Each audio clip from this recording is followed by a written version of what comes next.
Good morning sa mga followers sa Nitrobus Garage. Nandito si Kuya Ron dito sa shop natin sa Cavite. So meron tayong dumating na project ngayon. Isa na naman turbo diesel, Montero Gen 2.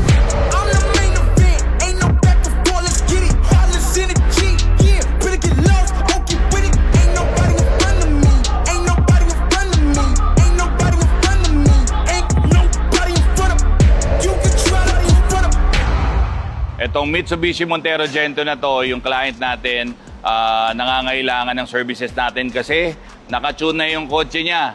So nauna yung tuning before siya magpa-exhaust. So ngayon, na-advisean siya ng maayos na kailangan talaga niyang ipa-exhaust yung sasakyan niya kasi nga, naitono na yung sasakyan niya. So pagka full exhaust ng isang turbo diesel, lalo na Montero, paano yan? Ito po, papakita ko yung detalye. Okay, itong sasakyan ito, backstory lang ulit, natono na yung sasakyan, nagkausap kami ni Bossing, hindi raw siya nasabihan na kailangan niya magpa-full exhaust. Pero siguro nanonood siya sa atin palagi, no? Sabi niya, follower ako ng page nyo dito sa Nitrobus, kaya naisip ko na kailangan pala talaga magpa-full exhaust. Una, dumalaw muna si Bossing sa akin, nagkausap kami at naliwanagan siya na kailangan niya talagang gawin sa sasakyan niya yan. Kasi nga naitono yung kotse. Tapos saka na lang siya nagpa-schedule, no? So ito, ang gagawin natin ngayon, ipo-full exhaust na natin. Bakit natin kailangan magpa-full exhaust pagka naitono yung sasakyan? Sa tuning kasi, ang ginagawa ho natin dyan, yung tuner, binabago niya yung air and fuel ng sasakyan at pinapataas niya yung combustion na nagaganap sa engine. Combustion, ano yan? Simplihan natin, ang combustion is sunog na nagaganap sa engine that pushes all the mechanical parts ng loob ng ating makina para makapag-produce ng enerhiya or horsepower. So ang ginawa, pinarami na yung combustion na nagaganap sa kotse. Pagka dumami ang combustion o sunog, meron po yung lalabas na byproduct. Ano po ang byproduct niyan? Usok. So ang stock na sasakyan, may stock na nangyayaring combustion. Pag chinon mo yung kotse, dadami po ang combustion, dadami rin po ang byproduct na usok. So kailangan po yun makalabas ng banayad sa kotse natin. Kaya ang ginagawa natin, we let our car breathe. So, paano yung mga proseso para makahinga yung ating sasakyan? Kailangan po natin tanggalin ang mga restrictions niya. Yung exhaust natin, may restrictions yan kasi sa may catalytic. Yung catalytic natin, kung makikita natin, meron niyang pangsala na nagaganap para makalabas po ang exhaust gases yan. Ngayon, yung pangsala na yan, nagsisilbi siyang bara. So, mas maganda po yung wala pong bara ang ating exhaust para dire-diretso po makalabas yung exhaust gases na sinasabi ko na byproduct ng combustion. Kaya isang rule sa ginagawa natin sa full exhaust, lalo na pagka nakatono, tanggalin natin yung bara para makalabas po ng maayos ang ating usok. Pangalawa po, ini-improve natin yung pipe size diameter. Mas malaki pong diameter, mas marami pong ma-accommodate na exhaust gases yan. Kaya gagawin natin dito, lalakyan natin ng konti. Konti lang. Bakit konti lang? Kasi hindi tayo pwedeng malaki ng sobra-sobra kasi hindi naman yun yung ayon sa gustong takbo ni Bossing.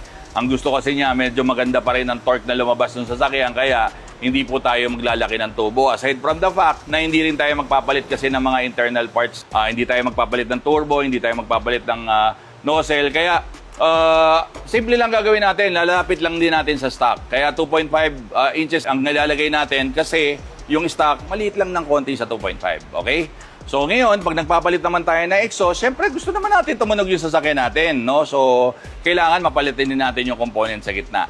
Ang nagustuhan ni Bossing yung ating Spitfire Thunder Muffler, narinig niya kasi sa sasakyan ko, so nag-testing kami at umayon yun sa gusto niya, yun na ilalagay natin dito. Ang binibigay ng Spitfire Thunder Muffler, medyo deep rumble bass Poging-pogi siya pagdating sa diesel engine, so ang ganda niya pakinggan.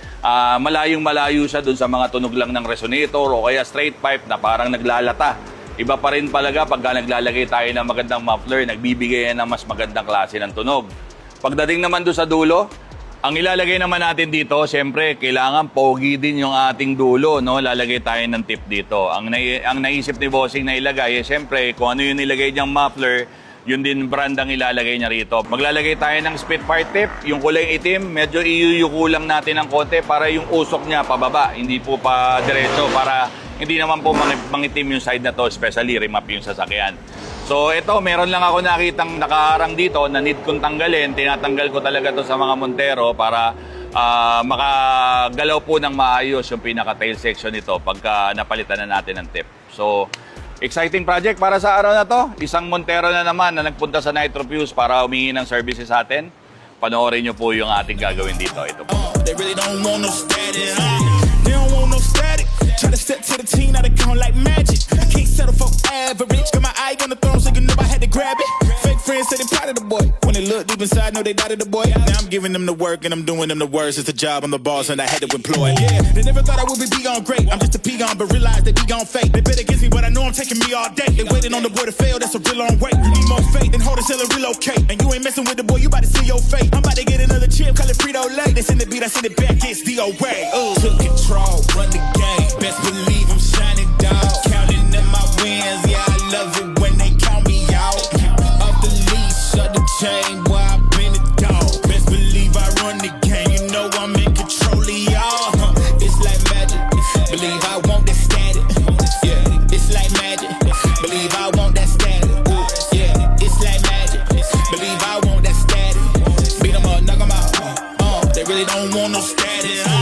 Natapos na po natin itong Montero Sport na ginawa natin ng full exhaust. Again, katulad ng sabi ko kanina, naka-remap na yung kotse. So talagang mandatory na sinasabi ko, magpa-exhaust talaga. Kasi nga, nauna yung remapping na dapat nauuna yung exhaust before remapping. So okay na, good na tong kotse na to. Tapos, ginawa natin dito, pinalitan natin yung 5 size. Ginawa natin 2.5. Yun kasi yung nagustuhan ni boss na 5 size lang para sa kotse niya. And also, ito rin yung bagay dito sa ganitong klaseng kotse. Sa mga gantong 4056 na engine. Tapos yung restrictions ng catalytic, tinanggal na rin natin yan para medyo hingado na talaga yung exhaust niya. Pagdating naman doon sa may muffler area, ang nilagay natin, Spitfire Thunder muffler. So pero para tumunog tong kotse na to, yun yung mga mabenta sa amin ngayon na muffler kasi nga hindi siya kamahalan. At the same time, nagbibigay ng masculine sound talaga sa mga turbo diesel natin. And also pagdating dito sa likod, siyempre, gumamit tayo ng Spitfire Thunder muffler, gumamit din tayo ng Spitfire tip para medyo complement naman yung brands na nilalagay natin sa bawat sasakyan. So, dito na tayo sa exciting part. Sa soundcheck na tayo. Mako-compare natin ngayon yung kaninang stock pa yung exhaust, tapos ngayon nakapalit na yung full exhaust using our products, Spitfire Thunder muffler at Spitfire tip. Panoorin po natin.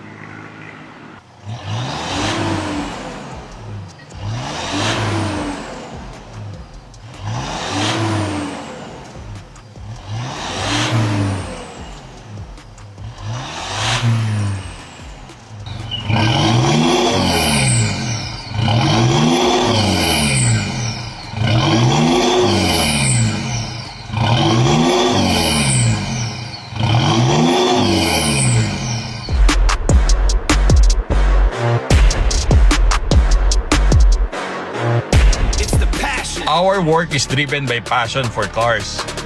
We provide the right information to our clients, understand exactly what their cars need. Hindi namin inakala na ganito nyo kami pagkakatiwalaan. So sa mga sumusuporta sa amin, maraming salamat po.